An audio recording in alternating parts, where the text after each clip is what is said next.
தேமுதிக உள்ளிட்ட பல்வேறு கட்சிகளைச் சேர்ந்தவர்கள் அண்ணா அறிவாலயத்தில் திமுக பொருளாளர் மு க ஸ்டாலின் தலைமையில் அக்கட்சியில் இணைந்தனர். இந்த விழாவில் மு க ஸ்டாலின் தற்போது பேசி வருகிறார். அதன் நேரடி காட்சிகளை பார்ப்போம். இளைஞர்களை, பட்டதாரிகளை, வேலையில்லாத பட்டதாரிகளை, மாற்றுத்திறனாளிகளை, மாணவர்களை, மகளிர்களை, இப்படி எல்லா தரப்பு மக்களையுமே சந்திச்ச அரசு ஊழியர்களை, ஆசிரியர் பெருமக்களை, ஓய்வு பெற்று இருக்கக்கூடிய அரசு ஊழியர்களை, பால் உற்பத்தியாளர்களை,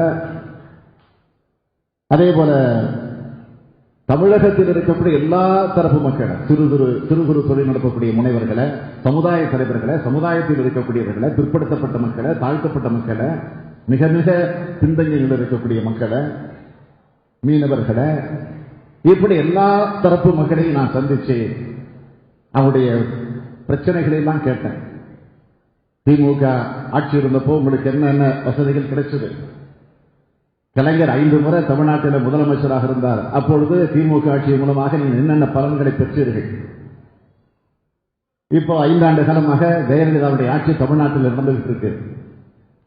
தேர்தல் நேரத்தில் என்னென்ன உறுதிமொழிகள் எல்லாம் எடுத்து சொன்னாங்க, வாக்குறுதிகள் எல்லாம் வாரி வாரி வழங்கினாங்க. நாங்க ஆட்சிக்கு வந்தா வானத்தை கிழிப்போம், வைகுண்டத்தை காட்டுவோம், மனதை கூட கையராக கிழிப்போம் என்ற நிலையில அவங்க வாக்குறுதிகளை தந்தாங்க. ஆனா ஆட்சிக்கு வந்ததற்கு பிறகு அதை பற்றி அவர்கள் கவலைப்பட்டது உண்டா? என்றைக்காவது அவர்கள் பொதுமக்களை வந்து சந்திச்சு உங்கள் குறைகள் என்ன என்று ஒரு முதலமைச்சர் கேட்டது உண்டா? அல்லது அமைச்சர்களாக வந்து சந்தித்தது உண்டா?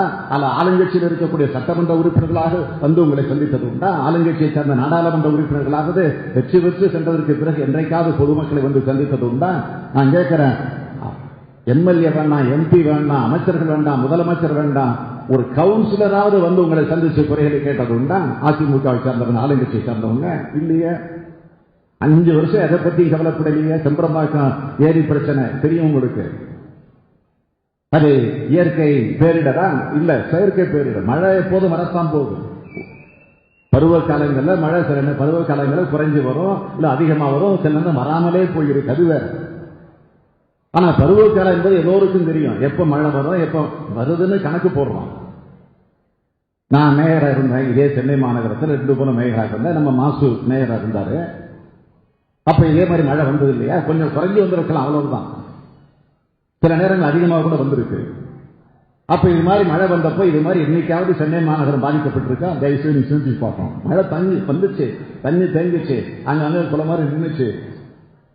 அடிமட்டத்தில் இருக்கக்கூடியவங்க, கீழ்த்தளத்தில் இருக்கக்கூடியவங்க, தாழ்வான பகுதியில் இருக்கக்கூடியவங்க தான் மக்கள் பாதிக்கப்படுவாங்க. அது முன்கூட்டி அவங்களை எச்சரிக்கை செஞ்சு அவங்களை பாதுகாப்பாக நடத்தி கொண்டு உட்கார வச்சு அவங்களுக்கு தங்குவதற்கு, உணவுக்கு, உடைக்கு எல்லாம் ஏற்பாடு பண்ணி வச்சிருவோம். இது முன்கூட்டியே தெரிஞ்சிடும். கால்வாய்களை முன்கூட்டியே சுத்தம் செய்கிற, சீர்படுத்துகிற, தூர் எடுக்கிற பணிகளை ஈடுபட்ட காரணத்தினால மழை தண்ணி தேங்கினாலும் ஒரு அரை மணி நேரம், 1 மணி நேரத்தில் மழை விட்ட உடனே மழை தண்ணி வடிஞ்சிடும். ஆனா இந்த முறை இந்த ஆட்சியில இப்ப அண்மையில பெய்த இந்த மழையில என்னென்ன கொடுமைகள் எல்லாம் நடந்துச்சு, எப்படிப்பட்ட அக்கிரமங்கள் எல்லாம் நடந்துச்சு. ஆனா இதற்கெல்லாம் காரணம் யாரு? இந்த ஆட்சி.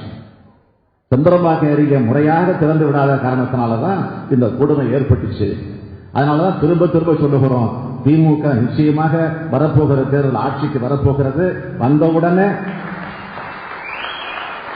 தலைவர் கலைஞர் அவர்கள் தேர்தல் அறிக்கையில் சொல்ல போகக்கூடிய உறுதிமொழிகள் எல்லாம் காப்பாற்றுகிற ஒரு பணி இருந்தாலும், அது முக்கியமான பணிகளாக இருந்தாலும் அதையும் தாண்டி சொல்லுகிறேன். இந்த செம்பரம்பாக்கம் ஏரி பிறப்புக்கு காரணமாக இருக்கிறவர்கள் மீது உரிய நடவடிக்கை எடுக்க அவர்கள் எல்லாம் நிச்சயமாக தண்டிக்கப்படுவார்கள்.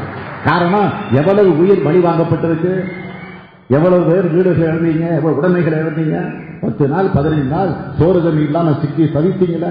அப்பவும் திமுக ஆட்சியில் இல்ல, மாநகராட்சி பொறுப்பிலும் கூட கிடையாது, கவுன்சிலர் கூட திமுக எல்லாம் கிடையாது.